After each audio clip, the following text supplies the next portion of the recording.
Moving on, Tollywood లో federation versus dancers association అన్నట్లుగా మారిపోయింది సిచ్యువేషన్.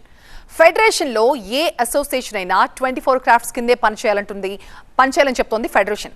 మా అంతర్గత వ్యవహారంలో మీ జోక్యం ఏంటని సుమలత ప్రశ్నిస్తున్నారు. తాడో పేడో తేల్చుకునేందుకు రెడీ అంటున్నారు సుమలత. తప్పు చేసిన వారితో మేమెందుకు కలిసి పనిచేయాలంటూ సూటి ప్రశ్న వేశారు. అసోసియేషన్ ఎన్నికల్లో ఫెడరేషన్ జోక్యం ఎందుకని ప్రశ్నించారు. ఫెడరేషన్ తో ఉంటారా వెళ్తారా తేల్చుకోవాలంటున్నారు మరోవైపు అనిల్. సమస్య కొలిక్కి తెచ్చేందుకు ఇవాళ ఫిల్మ్ ఫెడరేషన్ అత్యవసర సమావేశాన్ని ఏర్పాటు చేసింది. అన్ని క్రాఫ్ట్ల ప్రతినిధులతో 4 గంటల పాటు సుదీర్ఘంగా చర్చించారు. డాన్సర్స్ అసోసియేషన్ అధ్యక్షురాలు సుమలతతో ప్రత్యేకంగా సమావేశమైంది ఫెడరేషన్. రాజీనామాలు చేసిన జనరల్ సెక్రటరీ శ్రీనివాస్, ట్రెజరర్ చిరంజీవితో ప్రత్యేకంగా సమావేశమైంది జనరల్ బాడీ. ఈ నెల 19న డాన్సర్స్ అసోసియేషన్ జనరల్ బాడీతో ఫెడరేషన్ సమావేశం కాబోతోంది. డాన్సర్స్ అసోసియేషన్ ప్రెసిడెంట్ సుమలత కొన్ని కీలక వ్యాఖ్యలు చేశారు. అసోసియేషన్ ఎన్నికల్లో అసలు ఫెడరేషన్ జోక్యం ఎందుకు అని ప్రశ్నిస్తున్నారు.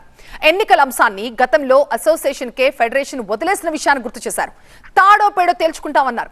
తప్పు చేసిన వారితో పనిచేయాల్సిన అవసరం నాకు లేదు అంటున్నారు. అవసరమైతే రాజీనామా కూడా చేస్తారని హెచ్చరించారు సుమలత. ఇప్పుడు అఫీషియల్గా ఏదైనా ఇస్తేనే కదండి అవుతుంది. ఇప్పుడు మనిషి నేను చచ్చిపోతున్నాను అని అంటే నమ్ముతారా? చచ్చిపోయిన తర్వాత నమ్ముతారా? ఒక చిన్న లాజిక్. ఇప్పుడు అంటారు ఏది, ఒకవేళ తప్పు చేసిన వాళ్ళతో పని చేయాల్సి వస్తే అలాంటి వారితో పని చేయడం కంటే మనం పదవిలో నుండి వెళ్ళిపోవడం బెటర్ అనే ఆప్షన్ని మేము చూస్ చేసుకుంటాం. ఎందుకంటే తప్పు చేసినప్పుడు తప్పుకి సపోర్ట్ చేయడం కూడా తప్పే అంటున్నాం. సో అలాంటి వారితో పని చేయని అంటే ఎలా పని చేస్తారు? సో రాజీనామాలు పెట్టమని మేము ఎవరం అడగలేదు, వాళ్ళే పెట్టారు. వన్స్ రాజీనామా పెట్టిందంటే ఆ పోస్ట్ ఖాళీ, వాటికి ఎలక్షన్స్కి వెళ్ళిపోవాలి. గతంలో కూడా ఇలాగనే వేరే బాడీలో ఉన్న వాళ్ళు ఇదే ఫెడరేషన్కి రాజీనామాలు ఇచ్చారు. అప్పుడు ఏం చెప్పారు? మీ అసోసియేషన్లో ఇవ్వండి అని చెప్పారు. మరి ఇప్పుడు మాత్రం రాజీనామాలు తీసుకొని ఎందుకు మీటింగ్స్ పెడుతున్నారు? నేను మీకు అదే అడుగుతున్న క్వశ్చన్. గత బాడీ రాజీనామాలు చేశారు, ఇదే 10 మంది రాజీనామాలు చేశారు. మరి అదే 10 మందిని ఫెడరేషన్లో ఇచ్చినప్పుడు ఇది మీ సమస్య, మీరే పరిష్కరించుకోండి అని మా అసోసియేషన్కి పంపించేశారు. ఇప్పుడు మాత్రం రాజీనామాలు చేసినా కూడా మాకు పంపించకుండా వాళ్ళే డీల్ చేస్తున్నారు. అంటే దీని వెనక ఏంటి అంటున్నా? మాకు పంపించాలి కదా, మా అసోసియేషన్ మీరే అంటున్నారు కదా, మాకు పంపించాలి కదా. ఇప్పుడు ఎన్నికలు జరగాలంటే ఫెడరేషన్ అనుమతి లేకుండా ఎన్నికలు జరగకూడదు అని ఎక్కడ లేదు సార్. ఇప్పుడు ఇక్కడ చూడండి, నాకు కరెక్ట్ టైంకి మా పేపర్స్ కూడా వచ్చాయి. ఇప్పుడు ఇక్కడ ఏముంది? తెలుగు చలనచిత్ర పరిశ్రమ కార్మిక సమాఖ్య ఫెడరేషన్ వారు ప్రతినిధుల ద్వారా లేదా కార్మిక శాఖ అధికారుల ద్వారా ఎన్నికలు జరుపుకోవాలి, అంతే తప్ప ఓన్లీ ఫెడరేషన్. ఈ ఫిల్మ్ ఫెడరేషన్ అధ్యక్షుడు అనిల్ వల్లభనేని కీలక ప్రకటన చేశారు. ఆదివారం డాన్సర్స్ అసోసియేషన్ తో సమావేశం నిర్వహిస్తున్నట్లుగా చెప్పారు. ఆదివారమే తుది నిర్ణయాన్ని కూడా ప్రకటిస్తామన్నారు. డాన్సర్స్ అసోసియేషన్ ప్రత్యేకం కాదని, ఫిల్మ్ ఫెడరేషన్ లో అది కూడా ఒక భాగమే అన్నారు అనిల్. ఫెడరేషన్ కి అనుబంధంగా వాళ్ళు కూడా పని చేయాల్సిందే అని తేల్చి చెప్పారు.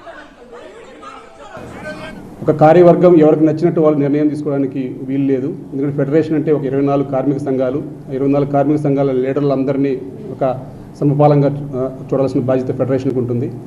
ఏ యూనియన్లో అయినా సరే ఒక కార్యవర్గంలో కానీ లేకపోతే యూనియన్లో ఏమైనా అవకతవకలు జరిగినప్పుడు ఫెడరేషన్ తప్పనిసరిగా ఆ యూనియన్లో ఇన్వాల్వ్ అవుతుంది.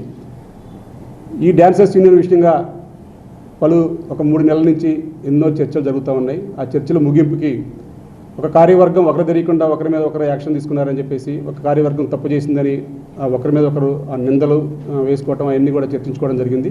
ఈ నిందలు అన్నిటికీ ఫుల్ స్టాప్ పెట్టడానికి ఏదైనా సరే ఫెడరేషన్ అనేది ఒక లీడర్లను పిలిచి నిర్ణయించడం కాదు. కాబట్టి ఒక ఫైనల్ అవకాశంగా సభ్యుల సమక్షంలో రేపు ఆదివారం అత్యవసర సర్వసభ్య సమావేశం ఏర్పాటు చేసి డాన్సర్స్ యూనియన్కి అత్యవసర సర్వసభ్య సమావేశం ఏర్పాటు చేసి ఫెడరేషన్ నిర్ణయం ఇట్లా అందరూ కలిసి ఉండండి, లేకపోతే కలిసి ఉండాలంటే ఏంటి, రూల్స్ ఏంటి, రెగ్యులేషన్స్ ఏంటి అనేది మేము నిర్ణయించుకోవడం జరిగింది. ఆ రూల్స్ అన్నీ కూడా అక్కడ వివరించి ఆ తదుపరి అక్కడ వాళ్ళ సభ్యుల నిర్ణయం ప్రకారం వారు అనుకువగా మేము 23 యూనియన్లు కాదు 24 యూనియన్లు అందరం కూడా కలిసికట్టుగా ఫెడరేషన్కి అనుబంధంగా పనిచేస్తామని అక్కడ నిర్ణయిస్తే అంత సానుకూలంగా ముగిసిపోతుంది. లేదు ఏంటి అనేది కూడా అక్కడ జనరల్ ఈరోజు ఫెడరేషన్స్కి నిర్ణయాలన్నీ కూడా వారికి వివరించిన తర్వాత అక్కడ మా నిర్ణయం అనేది సభ్యుల సమక్షంలో ప్రకటించాలని చెప్పేసి ఈరోజు మా కార్యవర్గం 72 మంది సభ్యులు కూడా నిర్ణయించడం జరిగింది.